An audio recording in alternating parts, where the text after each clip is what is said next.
it's Sunday, and so because I'm not well, I'm just sitting around making videos.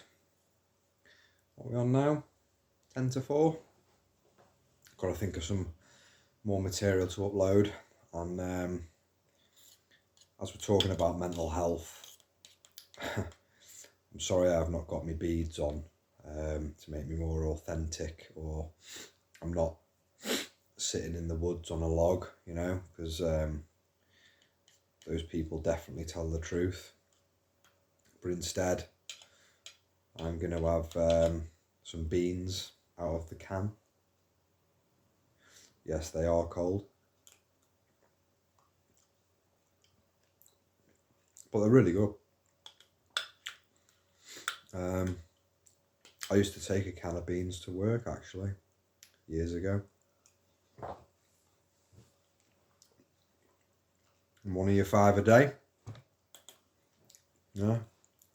So if that ain't hippie enough for you, I don't know what is.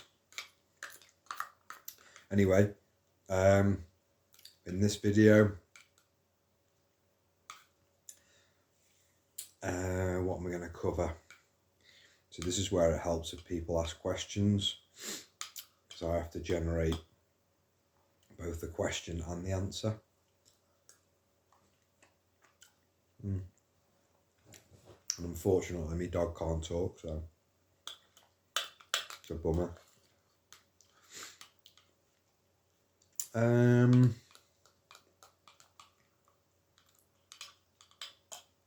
Addiction is something that I'll be covering.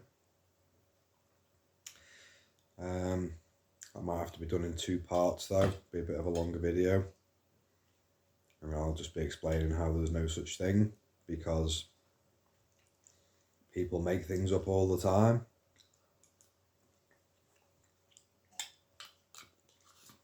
The lovely labels that people are given, that you're an addict. No, you're not. I can explain why there's no such thing as an addict. Don't know whether I'll do it in this video though. I'll make my mind up after I've had these beans. I've just spoken to a friend actually, a little bit earlier on, and I said to him, would he be interested in going live with me at some point? I want to figure out how to do a split screen camera, and that's when I can start slagging people off, you know, looking at their videos, pausing them like they do, going, yeah, I don't want to listen to them. But it'll be done in a way where I'm not going to be angry towards these people, but it's more of a, look, if you're going to listen to this type of nonsense that people are uploading, just be aware of what you're watching, that's all. It's all right for a giggle, you know what I mean, but I'm talking a load of, you know, garbage basically.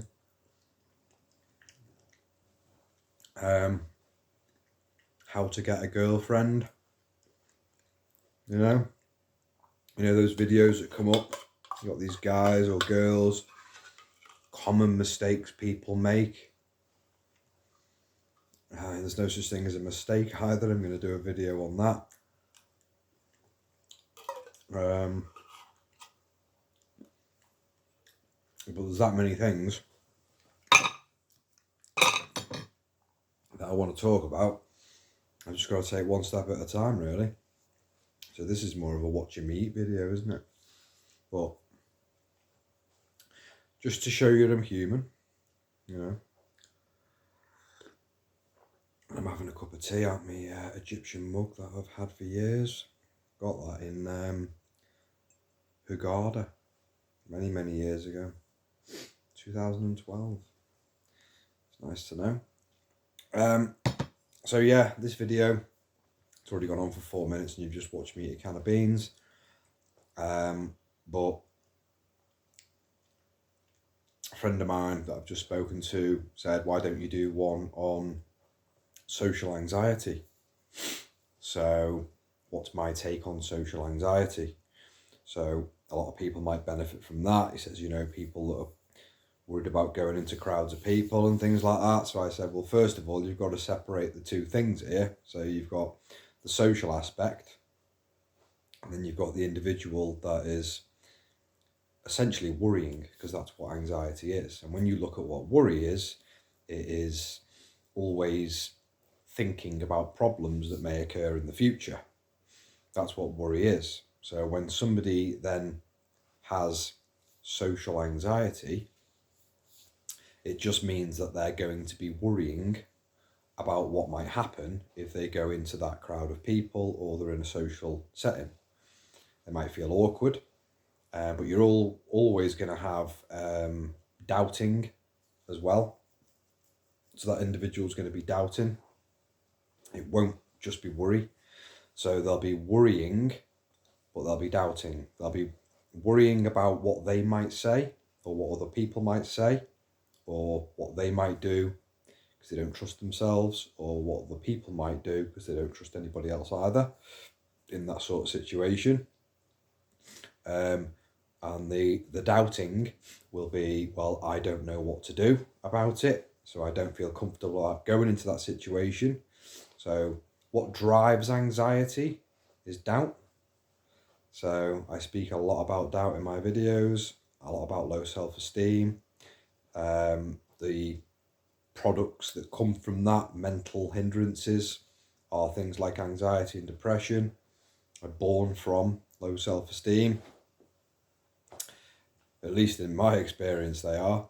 So if someone is suffering with social anxiety, they need to understand that, first of all, it's not the crowd of people that's the problem, but it's actually them. And it can be brought upon by trauma, so traumatic experience, but there'll always be low self-esteem and anxiety there. So if I was to go into a crowd of people, I was to be socially awkward because I don't know how to act, because I'm doubting myself, and then start worrying about what I'm going to say, what I'm going to do, or what other people are going to say or do, and that I don't know how to handle myself in that situation. So I'm going to feel embarrassed, I'm going to feel shame, I'm going to feel like I don't fit in. Now, the individual that is suffering with social anxiety needs to come to terms with the fact that they're doing all this, that it's not the crowd of people that's the problem, it's the way they're responding to their ideas about what might go wrong, or what has gone wrong in the past, in their opinion. So if somebody's been in a situation where they didn't feel comfortable and then something's happened and it's made them feel a certain way, it's normally a negative perception of that event, and it scars them mentally. They're going to carry that with them then, and they're going to worry about that happening again in the future if they go back into that kind of setting. So how do you deal with social anxiety? First of all, you recognise that it's not the crowd of people that's the problem, that it's yourself that's generating all these ideas. You need to understand that you have a memory, that you have a memory of a negative experience that you don't like. You think it shouldn't be there. You want to push it away. You want to hide from it. You want to run from it. However, there's nothing wrong with it. So this all comes down to the idea that you've made a mistake, which is born from low self-esteem. So I'll go into that in a separate video about how there's no such thing as a mistake. But there's a lot of things going on in someone's psychology when they develop a social anxiety. So the video would be far too long because I've ate me beans if I went into all that. But all's for now you need to know is that it's not the crowd of people that's the problem. It's the individual that's suffering with anxiety that is actually generating it themselves. They are becoming anxious through past memories, either past traumas, and they're trying to avoid situations where they feel that they're not in control. And that comes from doubting themselves all the time. And so the two run parallel. You've got your doubting and you've got your worrying. And when they get together and have a nice little tag team in your mind, they cause all manner of problems. So it's understanding both of those in their entirety, understanding how they operate, understanding what kind of mental neurosis develops from those two things, and how to understand that and then bring it back to the root.